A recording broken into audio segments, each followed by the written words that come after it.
Have you been playing Total Football 2025 but struggling to win because literally no one on YouTube is talking about tactics? You search and it's either outdated or straight up useless. Well, here I am, ready to give you my own winning tactics in Total Football.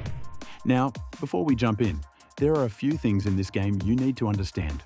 I'm going to help you build the right squad, choose the perfect formation, set up your tactics, and even show you exactly how to play the match.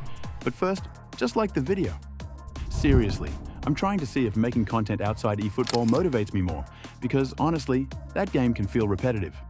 So hit that like button, it'll do a world of good for me. Alright, let's move on to the Total Football squad section. This game gives you a variety of formations: 3 defenders, 4 defenders, and 5 defenders. Of course, we're going with 4 defenders. Most formations are already there, some are locked, but I can unlock them.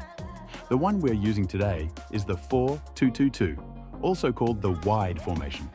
Here's the breakdown: 4 defenders, 2 central midfielders, 2 wingers, 2 strikers, and 1 attacking midfielder. Specifically, our squad looks like this: strikers, Mbappe and Cavani. On the left wing forward, Gnabry, CMF, Barella, AMF, Brandt from Borussia Dortmund, RWF, Salah, left back, Gvardiol, centre backs, Konate and Koundé, right back, Dumfries, and in goal, Ortega. Solid squad, right? Now, moving on to tactics. In the game, you'll see sections for offensive and defensive tactics. It's pretty straightforward. For offense, go with overlapping fullbacks. And before you ask, yes, this is the main tactic. Your fullbacks need to be attacking threats. That's exactly why we've chosen Gvardiol and Dumfries. They can defend, but they also push forward and support the attack brilliantly. As for the defensive tactics, we're keeping them untouched for now. No need to overcomplicate things. Alright, that's the squad and setup done. Next up, I'll walk you through gameplay clips so you can see exactly how to use these tactics effectively. Alright, so now we're into the gameplay section, and this is where everything we've set up with the squad and tactics really starts to make sense. The first thing you need to understand is, this formation isn't about rushing. If you just grab the ball and run straight forward, you're basically giving the ball back to your opponent for free. This 4-2-2-2 is all about controlling space and timing your attacks. Let's break it down in attack. When we start from the back, don't be afraid to recycle possession. If Ortega has the ball, you can go short to your centre-backs, then feed it to Barella or Brandt. These two are the key link-up players.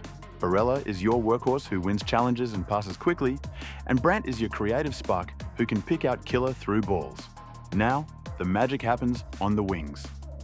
With overlapping fullback set, Dumfries and Gvardiol will be constantly looking to push forward when you attack. Here's how to use it. On the right, start with Salah. Draw the nearest defender by slowing down a little. Don't always sprint. Once the defender commits, lay the ball off to Dumfries, bombing forward on the overlap. Dumfries is physical, so he can shrug off challenges, and from here, you've got 2 options: swing in an early cross for Cavani, or drive towards the box and cut it back to Mbappe arriving late. On the left, Gvardiol is not a traditional attacking left back, but that actually works in your favour.